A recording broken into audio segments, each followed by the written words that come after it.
Guys, welcome back to my channel. It's Dima from Dima's vlog. Welcome to my space. So guys, it's going to be an interesting one. It's story time. So go grab your popcorn, grab your juice, grab your drinks, grab everything you want to grab and relax because it's going to be an interesting one. So without wasting much of your time, let me dive into the video. So I'll be talking about my infertility journey, how I got pregnant and how I found out I was pregnant. So I'm dedicating this video to all TTC mom. I pray that God will intervene in your case. Amen. So let's get started. So after I got married, I had issue with conceiving. I suffer from primary infertility. So primary infertility is a condition where the woman is not able to conceive. So I started visiting different hospitals. I visited about five different hospitals, and all the tests I did, the result came out that I had primary infertility, that I had PCOS. So the issue was that my own PCOS was that it's genetic, and it's not like a lifestyle something whereby you tell me, okay, I modify your lifestyle and go about with your treatment. My own was genetic, that means it was in me already. So I was taking some treatments. Most of the hospitals I went to, they gave me treatment. They prescribed some drugs for me, fertility drug. I and my husband, and we are taking that, and we are trying so hard to conceive, and nothing was happening. 1 year down the line, nothing happened.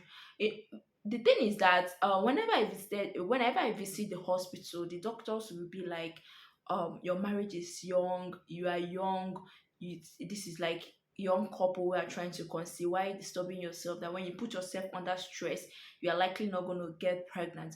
And which is true, I'm not doubting that. But the problem I have was that I already knew I had issue, I had PCOS, and mine was a genetic one, and I needed solution to my problem. So I was so disturbed, I was so stressed, I was so frustrated because I literally did everything that I was asked to do, even the ones that our friends were asking me to do. I did it. I modified my lifestyle. I started gymming, I started losing weight. Like I was literally putting in effort, but the result was just coming out negative. Every time I do the PT test at home, it will come out negative. So the last hospital I visited, they wanted to place me on, they said they called it a follicle monitoring, whereby they will monitor your period, like your menstrual period. So they will monitor it whenever it's your fertile period. They will be the one to tell you when to meet your husband, you get. So I when I they gave me like 2 weeks appointment, and I was following it up. Everything was going okay. They were the time I was supposed to go to the hospital to meet them, there was this injection I was supposed to take, and that injection is going to help my egg mature well. Remember, I said I had PCOS, and one of the issue with PCOS is that is either your eggs are not maturing well, or there is cyst that is blocking that is blocking your eggs, that is stopping your egg from being fertilized whenever there is sperm over there. So after, like, when I was supposed to go and meet them, back to the hospital, I didn't go back. The thing was that I started making my research. I don't know, for some reasons, I don't know what happened, but for some reasons I felt that, okay, I have a little background knowledge about medicine. By the way, I'm a pharmacist, so I was like, okay, why don't I just do some research on my own and see if I can there's a way I can help myself. Because a friend of mine told me that she suffered the same problem, she had the same issue that I had, that is PCOS, and she went through the same procedure of getting the injection, which after she took the injection, nothing happened.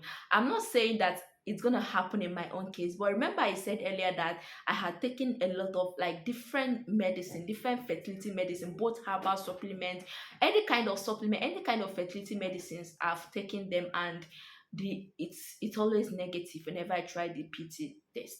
So this time around I said, okay, why don't I see if I can help myself? Then I went on Google and I started making my own research about PCOS, what I can do. Remember, I was already trying to modify, or rather change, my lifestyle. So I was like, okay, I came across a website. It's being run by a doctor. So I went through the website and I found out that Clomid, how people were testifying how miraculous the Clomid was. But again, I again had friends. I had my elder sister who told me that Clomid never worked for her. So I was like, okay, let me just try this Clomid, and this Clomid was gonna be the last thing I'm gonna do. If it doesn't work out for me, I'm going to go back to that hospital. So I placed myself on Clomid medication. I started taking Clomid medication 3 days after my menses. And meanwhile, I was also tracking my ovulation. This is most important thing you need to do if you are trying to conceive. You have to track.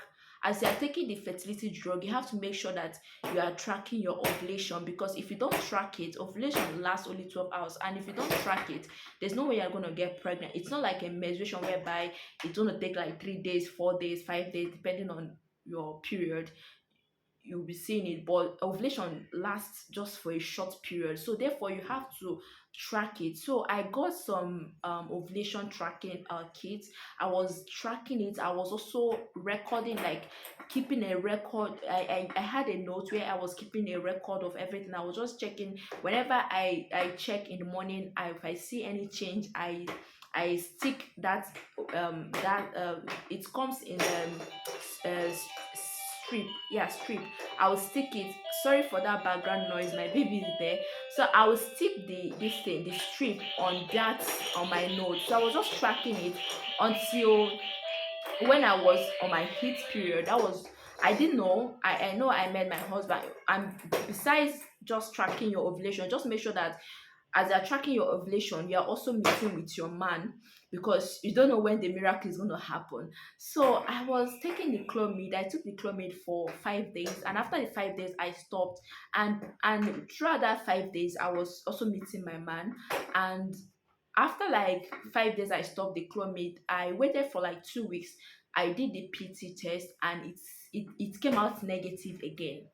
The thing was, I did a PT test at around 2 a.m. in the morning. So when I checked, it was showing just one single line. Though I think maybe because it was very early, I didn't see the second line. The second line was very faint. I didn't see it. And when I checked it, it was one single line, one both single line that I was seeing. I was like, what again? Like, this is like, I can't even count how many PT tests I've done. So tears rolled down my eyes. I was crying. I'm like, God, why again? That I had hope. I believe that this drug was gonna work for me.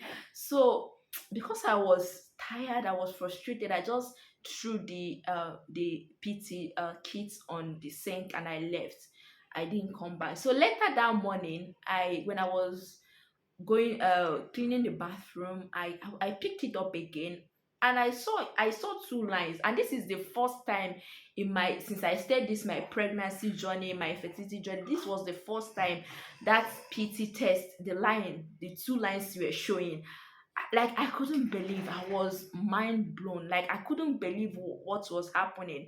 So when I'm like, I was literally convinced at that point, because that thing we've been trying sometimes has been giving you a negative result, and this time around it seems positive.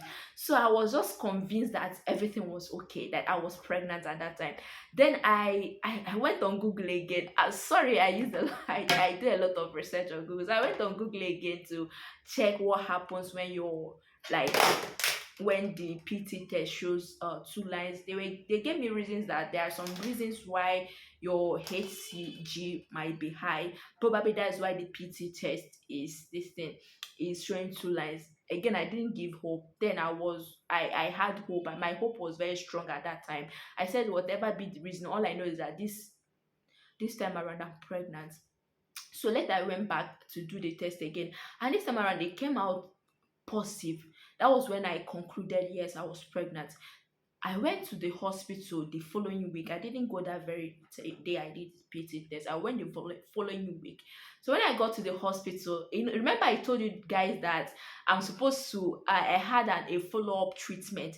So when I got to the hospital, the gynecologist was like, you were supposed to come last 2 weeks and we didn't see you. What happened?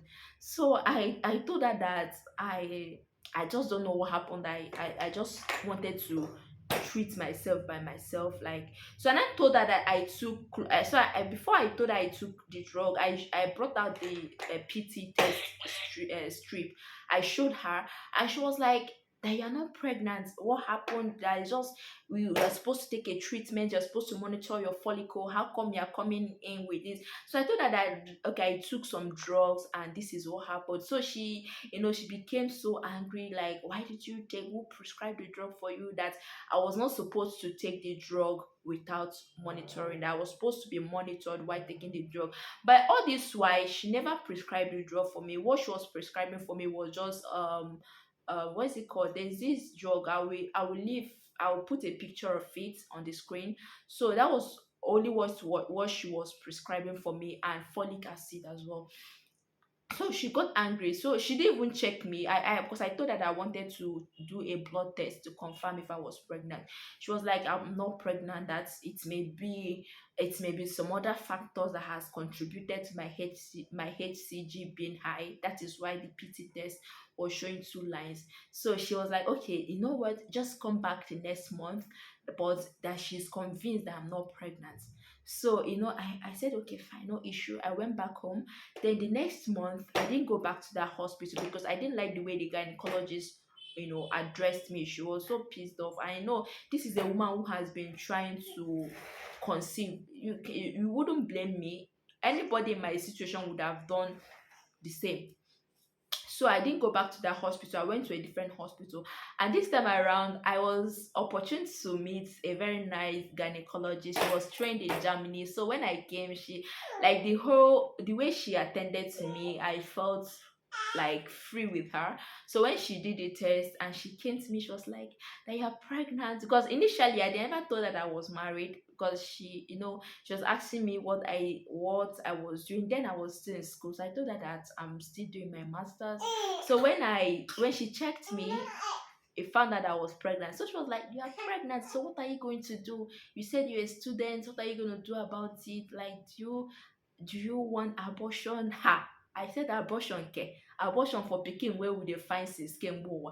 So I told her no, that I don't want abortion. Actually, that I'm a married woman. So she was so excited. That was how I found out that I was pregnant, and I was so excited. Like, guys, I just my heart was beating, tears were rolling down from my eyes, tears of joy. I was like, last, I'm pregnant. So then again, I was scared of what to do and what not to do. Being a first time mom, that anxiety, that fear will grip you. You will not know what to do and what not to do. So actually, I'm making this video to just share my testimony, put out my story out there, to encourage anyone who may be in my situation, that you are not alone. There are a lot of people who are going through the same issue with you. So keep your hope high. One day it's going to be your turn. So thank you so much for watching. I hope you enjoyed this video, and see you in my next one. Bye.